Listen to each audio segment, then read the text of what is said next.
Mehriban Aliyev, the First Lady of the country of Azerbaijan, she's married to Ilham Aliyev, the dictator of Azerbaijan, has just congratulated Christians living in Azerbaijan because of Christmas. And at the same time, her husband and their regime are literally starving around 120,000 people that live here in the Republic of Artsakh. And we're going to take a look at a few videos that I watch in Azeri news and just have a few comments about that. So let's begin. I'm Dr. Jacob Persley, by the way. I live in Armenia. I lived in Turkey for 15 years. I understand Azeri language and Turkish language. And but I live here in Armenia, and there's some really ridiculous stuff coming out of Azerbaijan, and it's really important for people to understand how they're brainwashed over there. It's kind of like a North Korea, and how they portray the same situation that the rest of the world knows about, but from their own perspective. And it is a clown world in that country. So let us begin with this. This is a news clip I was watching a couple days ago, and on Azeri News. Birinci vitse-prezident Mehriban Aliyeva Milad bayramı münasibətilə rəsmi Instagram səhifəsində paylaşım edib. Azərbaycanın xristian icmasını səmimi qəlbdən təbrik edərək bütün həmvətənlərimizə möhkəm can sağlığı və xoşbəxtlik. Okay. So here we have Mehriban on her official Instagram page as First Lady of the Republic of Azerbaijan. And she basically says that I am celebrating Christmas with a sincere heart to all the Christian community in Azerbaijan. And then it says here that to all of our citizens, I wish a good health and joy or happiness. And it's really ironic that she would be celebrating Christmas for the Azeri Christians that live there, and that's what she's doing, or the Udi Christians, or whoever else that might be a people group there living that identifies with Jesus Christ. And at the same time, just right next to them, they have cut out the only road that can bring supplies, food, medicine for the last, I think it's 30 days now. And so we have, you'll see this, but here she is congratulating the Christians in Azerbaijan. Now there's something that's important about this I'm about to get to. Let's continue on the video though. Şuşa şəhərində qar yağmaqda davam edir. Hazırda şəhər ərazisində qar örtüyünün hündürlüyü təxminən 9-10 santimetrə çatıb.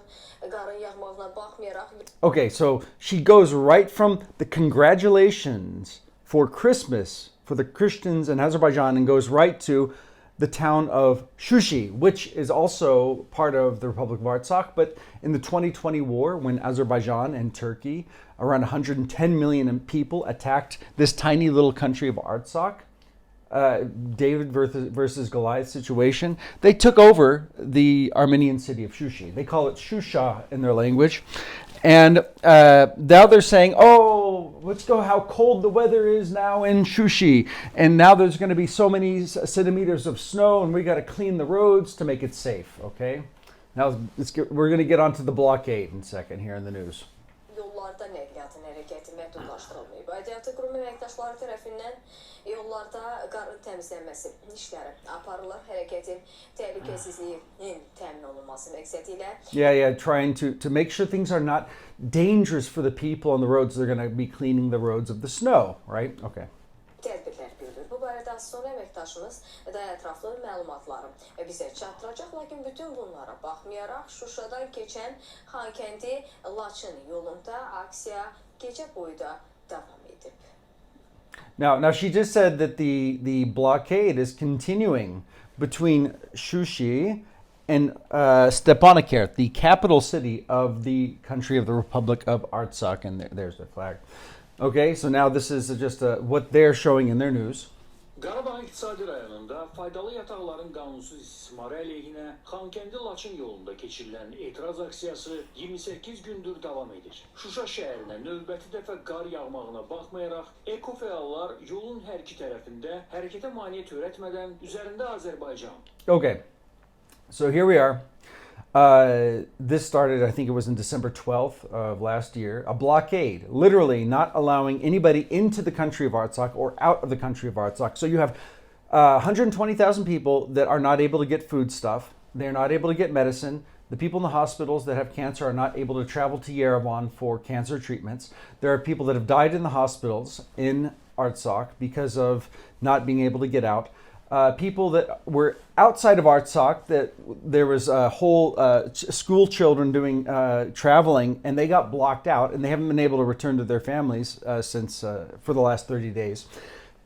But here we have the Azeri news saying, "Oh, this is all about eco." It's eco protest because we're protecting the ecology because there's mining in the areas, and so we want this to stop. It's a environmental protest, is what they're saying. Okay, let's continue. Rus ve İngiliz dillerinde yazılmış plakatlar. Wait, there it says right there, ecocide. Like you're killing the ecocide. Well, you guys are trying to commit a genocide. And then you're worried about the ecocide. The Azeri government is trying to do this. And one thing that I feel really, I've thought about this the last few days, is that because the world doesn't know about where Artsakh is or anything in history, and if you don't know, I've done a video about that. Please watch that. I just did that in a previous video, and you can find it on YouTube, Instagram, Facebook, and so forth. But so I explained the history. But what's sad is that the Azeri people, the government, could literally massacre, starve every person in Artsakh, and the world would do nothing because the world wants Azerbaijani oil because of this war with Russia. So they're not going to buy oil and gas from Russia. They want to buy it from Azerbaijan now. So people will close their eyes, the governments and the world powers, because of oil. All right. And I hate to say that, but I hope more news gets out and this is helpful. Şuarlar seslendiriblər. Gecə saat 4. Şurada hava -2 dərəcədir. Qar yağır. Mübarizənin 28-ci. It's 4 o'clock in the morning and the snow is falling. And here the protesters are out like bravely protesting, right? Stop ecocide and mining and stuff. I'm not going to continue much longer on this. Here we go. So what's another thing that's interesting about that these people that you see here standing is that most of them are actually soldiers. This has been verified by other news reports. And that they are out there in civilian clothes. Now the weather has dropped so much that in the news they have replaced all the protesters with Azeri soldiers. So if this was really a civilian environmental protest, why are you bringing soldiers to block the roads? And one other thing, the Russian security guards, peacekeepers are doing nothing to help. And it's another subject, but I'm going to end there. We don't need to see much, but I do want you to see a couple things that have. You can see in the markets in Artsakh, this was from yesterday news. I mean, they've got really bare shelves, not a lot of food. There you've got ginger. You know, you can buy ginger. You can't really eat ginger, right? You make ginger soup, and what is that going to do? That's what's left here. This one, you've got a couple, 2-3 coconuts left to eat. And that store, you got a few bottles of things left, but they're not able to get foodstuffs in and out. So they've been running out, literally. Let me see if there's anything more. Yeah, there's a couple things. Baby food, supplies, these things are completely out. Let me see if there's another thing. Yeah, here we go right here in this news. As the weather drops, the eco activists are leaving. They're replaced with military. This is stuff that's going on that most of the world doesn't know, but you need to know what's happening. And I have a warning for my Azeri Christian friends and Azeri Christians that actually believe what Mehriban said, and congratulating them for Christmas. Because the Bible is very clear that you guys have not considered Proverbs chapter 23. It says, when you sit down, and it's right here in verse 1, when you sit down to eat with a ruler, observe carefully what is before you and put a knife to your throat if you're given to appetite.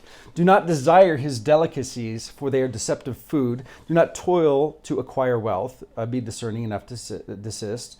And then it goes on here. It says, so let's look at this verse right here. You have not considered carefully the ruler that you are partnering with and supporting and doing propaganda saying that the war of the Azeris and the Turks against Armenia and Artsakh is a just war. And you thought, well, they're giving us freedom of worship now. They're allowing us to have church service openly. Guys, this is, you might as well just put a knife to your throat, because this is deceptive food, and this is not going to last. You're in a country that is akin to a Nazi Germany, where they have a ambition to murder and massacre, and they've done it in the past, and they'll do it again. And just because you think that they're being friendly to you now does not mean they're going to be friendly to you in the near future.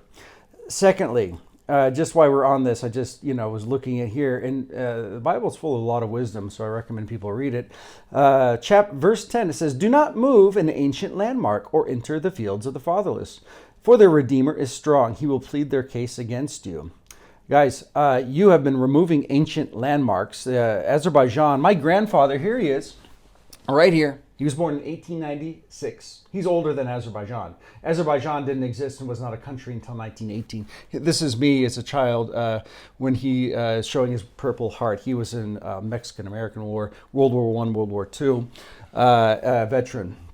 Anyway, these lands have been for thousands of years historical Armenian lands. Artsakh, Armenia, but then the dictator of Azerbaijan says, no, Yerevan, the capital of Armenia, is an Azeri city, and everything is everything is Azerbaijan. Armenia is Bizimdia, whatever. Guys, this is you need to take this, because you're stealing ancient landmarks, you're moving the ancient boundaries, and there's going to be a judgment coming because of that. Well, I'm going to do some other videos in the near future. I'm going to be looking at Azeri and Turkish news. I want you to see from their perspective, filtering through my mind, and then looking at the scriptures and see how we can apply it to that. But pray for Artsakh. It needs to be recognized by every country as a republic. Look at the video I did before on this subject. And God bless you guys. Keep praying, because it's cold here. It's wintertime. It's cold there in Artsakh, and we need to see the borders open. And what's interesting about the Artsakh people is that they're coming together like never before, and they are praying. This is almost like a church service happening. People don't understand the faith of the Christians in Artsakh right now. And how they've come together. The state minister has put prayer points for evangelical mission organizations to pray for their situation. This is not the cultural Christians and whatever. No, there's something going on there. This is a spiritual battle, and as believers, we need to understand that as well. All right, God bless. Bye.